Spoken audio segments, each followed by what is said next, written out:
नमस्कार, देश प्रदेश में आपका स्वागत है। मैं हूं दिल्ली के कनॉट प्लेस से, सेंट्रल पार्क से शरद शर्मा। मैं सेंट्रल पार्क पे इसलिए हूं क्योंकि यहां पर दिल्ली के मुख्यमंत्री Arvind Kejriwal India at 75 programme का यहां पर आयोजन कर रहे हैं, उद्घाटन कर रहे हैं। यानी कि 75 हफ्ते के लिए ये प्रोग्राम यहां से शुरू।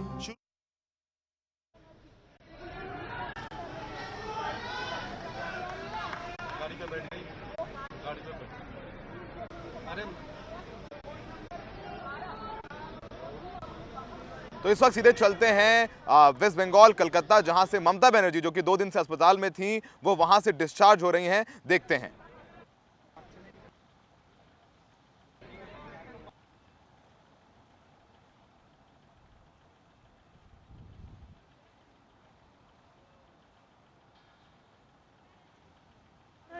अरे सामने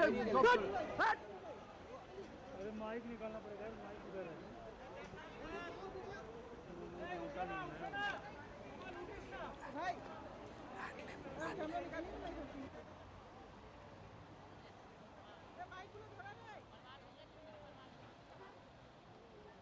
तो इस वक्त ये जो सीधी तस्वीरें हैं हम वेस्ट बंगाल के कलकत्ता से दिखा रहे हैं, जहां पर ममता बनर्जी 2 दिन तक अस्पताल में रहने के बाद आज वहां से डिस्चार्ज हो रही हैं। हम सब जानते हैं शरद की, जैसे 2 दिन पहले नंदीग्राम में जब वो पर्चा भरकर आ रही थी तो उनका ऐसा आरोप है कि उन पर हमला हुआ, जिसके बाद उनके पैर में चोट आई थी। उसके बाद उनको सीधे नंदीग्राम से कलकत्ता ले जाया गया था और उनको अस्पताल में भर्ती कराया गया था। और एक तस्वीर भी कल सामने आई थी जिसमें वो अस्पताल के बेड पर पैरों में पट्टी बांधे, प्लास्टर बांधे हुए नजर आ रही थी और उन्होंने अपने कार्यकर्ताओं से एक वीडियो के जरिए अपील की थी कि वो शांति बनाए रखें, पूरा माहौल शांतिपूर्ण बना रहना चाहिए। ये तमाम जो है उसके सियासी मतलब भी निकाले गए। तृणमूल ने उस हमले को लेकर के चुनाव आयोग से शिकायत की थी, बीजेपी भी चुनाव आयोग गई। बीजेपी का कहना था कि ये ममता बनर्जी का ड्रामा है, सियासी फायदा उठाने के लिए। तो शायद एक बड़ी घटना थी। अब वापस से लग रहा है ममता बनर्जी निकली, अस्पताल से डिस्चार्ज हुई हैं और वापस कल से देखना होगा, काफ़ी अहम होगा कि उनका चुनाव प्रचार कैसा रहता है, क्योंकि बीजेपी के पास पूरी एक ब्रिगेड है, प्रधानमंत्री मोदी से लेकर के अमित शाह, जेपी नड्डा, तमाम मिथुन चक्रवर्ती भी हैं उनके पास, और इधर ममता बनर्जी खुद स्टार कैंपेनर हैं और उनका लिटमस टेस्ट है। शरद,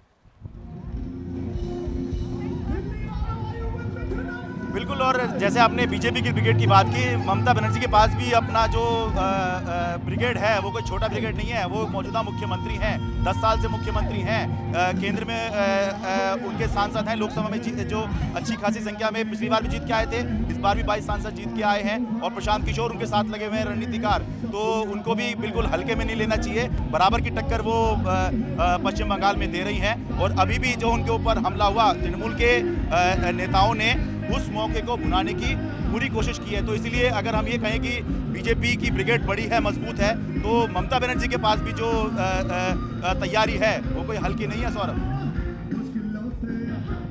जी बिल्कुल शरद, बिल्कुल तैयारी ममता बनर्जी की हल्की नहीं, और ममता बनर्जी को हल्के में मापा भी नहीं जा सकता है। जिस तरीके से उनका तेवर रहा है, उन्होंने एक लेफ्ट का कई दशकों तक जो राज चला था उसको ख़त्म किया, और उनकी इमेज भी काफ़ी फाइटर वाली है। यही वजह है कि हमने आज तमाम कार्टून्स भी देखे, उसमें एक फुटबॉल पर वो पैर रखे हुए हैं, ऊपर प्लास्टर चढ़ा हुआ, उसमें लिखा हुआ है खेला होबे, जो कि उनका चुनावी स्लोगन भी है। जैसे कि आप बता रहे हैं, प्रशांत किशोर चुनावी रणनीतिकार, पहचान के मोहताज नहीं है, वो तृणमूल का चुनाव प्रचार कैंपेन देख रहे हैं। ऐसे में लड़ाई काफ़ी दिलचस्प हो जाती है। शरद, ये काफ़ी रोचक रहेगा कि अब ममता बनर्जी ने कल एक वीडियो तो ज़रूर जारी किया था, अपने कार्यकर्ताओं से कहा था कि शांति बनाए रखिए, लेकिन अब वो जब चुनाव प्रचार में आएंगी वापस, जैसे कि वो डिस्चार्ज हो रही हैं, जो तस्वीरें हम दिखा रहे हैं आपको कोलकाता से, अब वो डिस्चार्ज होकर जब वापस चुनावी रण में आएंगी तो उनका रुख क्या होगा, उनकी भाषा क्या होगी, उनके तेवर क्या होंगी, ये काफ़ी रोचक रहेगा देखने में। शरद,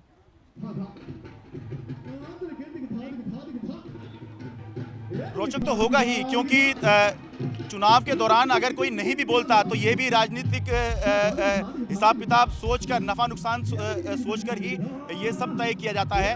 और जैसा कि मैंने कहा कि प्रशांत किशोर बहुत सारी पार्टियों को चुनाव जितवा चुके हैं, तो प्रशांत किशोर जो हैं वो बहुत लंबे समय से ममता बनर्जी के साथ रणनीति बनाने में लगे हुए हैं। किस तरह से उनको कैंपेन करना है, किस तरह से उनको अपनी छवि बनानी है। आपको याद होगा एक समय ये रिपोर्ट आ रही थी बंगाल से कि ममता बनर्जी की जो छवि है वो एंटी हिंदू की बन गई है। लेकिन जब से हमने देखा कि प्रशांत किशोर भी उनके साथ आए तो तब से उस छवि पर भी उन्होंने साफ करने में, या फिर ये कहें कि उसको सुधार करने में, ऐसा ना लगे कि वो एंटी हिंदू हैं, इसको भी उन्होंने सुधारने की तरफ काम किया है। और जो 2 दिन उनके ये कहा जाए कि दुर्घटना की वजह से खराब हुए हैं, तो हमें ये बिल्कुल नहीं मानना चाहिए कि ये खराब हुए हैं, क्योंकि इस दौरान भी काम चल ही रहा होगा, प्रचार चल ही रहा होगा। बेशक ये बात ज़रूर है कि अब हमें देखना होगा कि क्या ममता बनर्जी अब खुद साकार रूप में प्रचार करने जाएंगी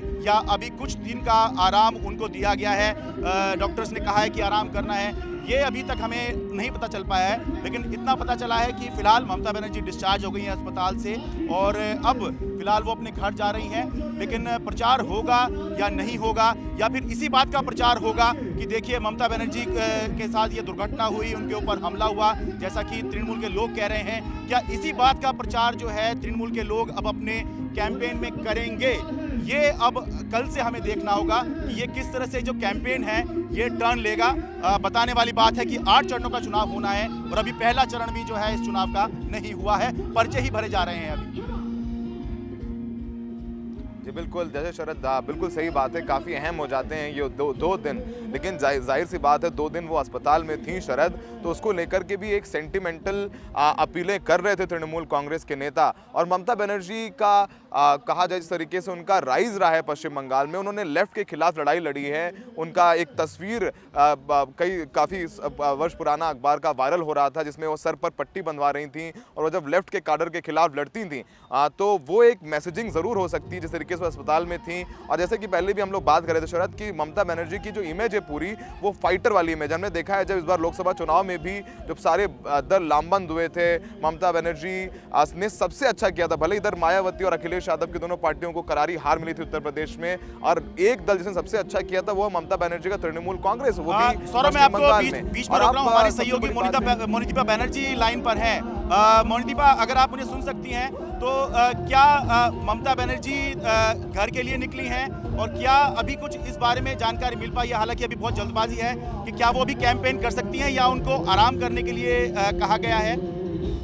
जी, अभी तो वो घर के लिए निकल गई हैं ममता बनर्जी। आपने देखा ये ड्रामेटिक जो हमने विजुअल्स देखा है, हमने आंखों से देखा, ममता बनर्जी व्हील चेयर से निकल रही हैं, पैर में उनका एक बड़ा सा पट्टी है बायां पैर पे, और हाथ जोड़ करके वो निकल गई और उनके उठा के उनकी गाड़ी में बिठाया गया। क्या बहुत ही ड्रामेटिक ये पिक्चर्स हमको दिखाई दिया है। ये पिक्चर्स मुझे तो लग रहा है पश्चिम बंगाल के इस 2021 के इलेक्शन के डिफाइनिंग पिक्चर्स हो सकते हैं, जिसका इम्पैक्ट इस इलेक्शन में भी काफी डिसाइसिव हो सकती है। ममता बनर्जी घर जाएंगी, वहीं पे रहेंगी। उनके प्रोग्राम के बारे में अभी भी तृणमूल की तरफ से पूरा खुलासा नहीं किया गया है, लेकिन इस 13 तारीख से ही उनका प्रोग्राम होने का था। उनको जाना था पुरुलिया, वो नहीं हो रहा है। 13, 14, 15 ये 2-3 दिन के लिए वो नहीं कैंपेन करेंगी। उसमें वो कोई चेंज ला रहे हैं तृणमूल, लेकिन ऐसा भी हमें खबर आ रही है कि 14 तारीख को, विच इज संडे को ममता बनर्जी शायद उनका मैनिफेस्टो रिलीज करें। 14 तारीख को, जिसका एक अलग सा एक सिग्निफिकेंस है। 14 तारीख, मार्च के 14 तारीख 2007 में नंदीग्राम में वो घटना घटी थी जिससे इतिहास के पन्ने बदल गए पश्चिम बंगाल में। 2007 के इस दिन पर नंदीग्राम में पुलिस फायरिंग हुआ था, लोग मारे गए थे, और ममता बनर्जी का कैंपेन जिससे वो मुख्यमंत्री के कुर्सी पर 2011 में पहुंच गई।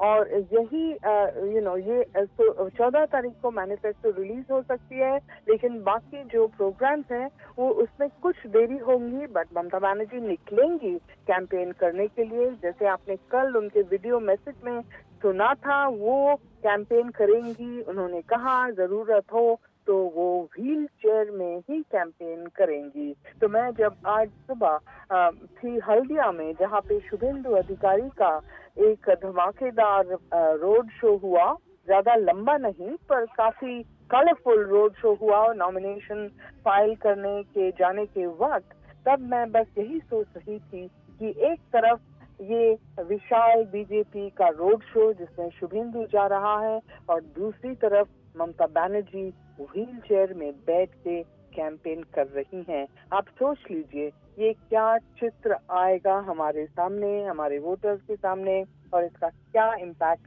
हो सकता है इलेक्शन पे। ये जो छवि हमने देखी है ममता बनर्जी की आज का, ऐसा बहुत कम ही देखने को मिलता है।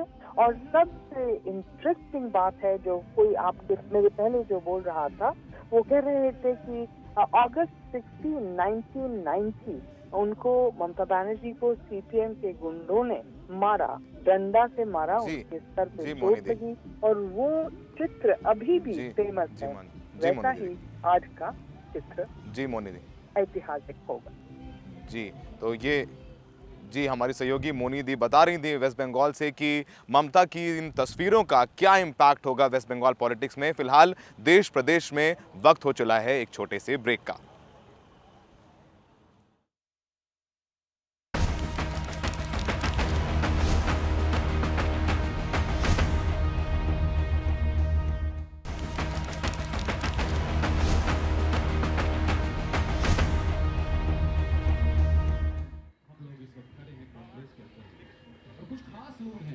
टीकरी बॉर्डर के पास किसानों ने गर्मियों की तैयारियां अभी से करनी शुरू कर दी हैं। उन्होंने वहां पर, किसानों और मजदूरों ने वहां पर पक्के मकान बनाने शुरू कर दिए हैं। हमारे संवाददाता परिमल कुमार की रिपोर्ट। झुकना नागवार है, थकने से इनकार है, बदलाव की उम्मीद में ऊर्जा बरकरार है। ये वो किसान हैं जो यहाँ पर लंबे समय से अपने आंदोलन में थे और जो टेंट है उसमें अब तक इनका आसरा था या ट्रैक्टर ट्रॉली में आसरा था, लेकिन अब पक्के मकान बनने शुरू हो गए हैं। टिकरी बॉर्डर की बात हो या बहादुरगढ़ कोर्ट की तरफ जाने वाला रास्ता हो, वहाँ पे इस तरह से पक्के के मकान जो हैं वो बनने तैयार हो गए। कीमत हज़ारों में आ रही है, लेकिन क्योंकि इन्हें लंबे वक्त तक यहाँ पर आंदोलन में शामिल रहना है, लिहाजा या वो मकान तैयार कर रहे हैं जिसकी बुनियाद जो है वो काफ़ी मजबूत हो। इसके पीछे 2-3 वजहें भी गिनाई जा रही है। पहली वजह मौसम की बताई जा रही है कि मौसम 2-3 दिन पहले आंधी तूफान आया तो कई जो टेंट थे वो गिर पड़े, तो लिहाजा इन्होंने सोचा कि इस तरीके के पक्के मकान बनाए जाएं। दूसरी दलील ये दी जा रही है कि गांव में गेहूं की कटाई है तो ट्रैक्टर ट्रॉली को वहां जाना है। जो ट्रैक्टर ट्रॉली अब तक इनका बसेरा था, वो ट्रैक्टर ट्रॉली गांव की तरफ रवाना हो जाएंगे, तो फिर रहना मुश्किल हो जाएगा, ये रहेंगे कहाँ पर। लिहाजा इस तरीके के मकान जो है वो बनने शुरू हो गए हैं।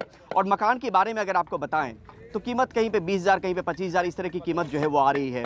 लोग कई बार मिट्टी का जो वो है घोल है वो तैयार करते हैं और बीच में यहाँ पर देते हैं ईंटों के बीच में, लेकिन कई जगहों पे सीमेंटेड भी है, इसके ऊपर सीमेंट की भी लेप लगाई जाएगी। और हमने देखा कि ऐसे दर्जनों मकान जो हैं वो बनकर अब तक तैयार हो चुके हैं और लोग ये मन बना रहे हैं, क्योंकि जब यहाँ पर लंबे समय तक रहना है और रहने का कोई ठिकाना नहीं होगा, क्योंकि जब ट्रैक्टर ट्रॉली नहीं रहेगी या मौसम की मार होगी, तो इस तरह की सोच अपने आप आ जाती है मन में कि कोई जरिया निकाला जाए जिसके दम पर जो है यहाँ पर आंदोलन को मजबूती दी जाए। आंदोलन में टिके रहना बहुत ज़रूरी है, क्योंकि यही सबसे बड़ी बात है जिसकी वजह से या तो आज भी इनको लेकर बातचीत का सिलसिला जो है वो लोगों के बीच में हो रहा है। सरकार भले बातचीत नहीं कर रही हो, लेकिन लोग जो है वो अब भी किसान आंदोलन को, चाहे वो तमाम बॉर्डर पे जो आंदोलन चल रहे हैं, उनकी चर्चा आज भी हो रही है।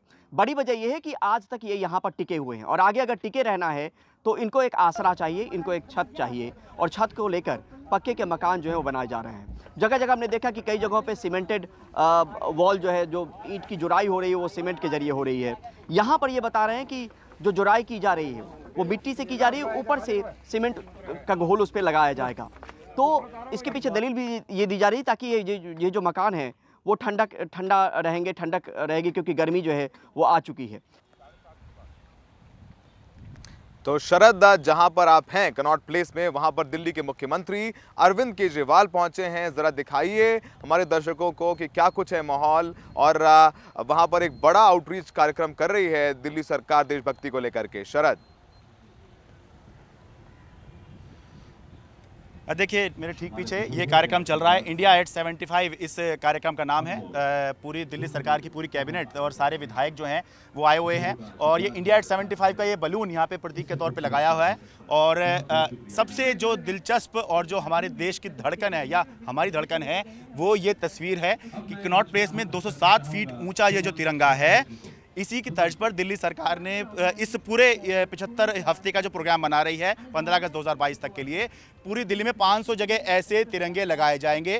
तो वो जब लगेंगे तब लगेंगे, लेकिन फिलहाल इन तस्वीरों को, इसी तिरंगे की इस तस्वीर के साथ हम आपको छोड़े जाते हैं।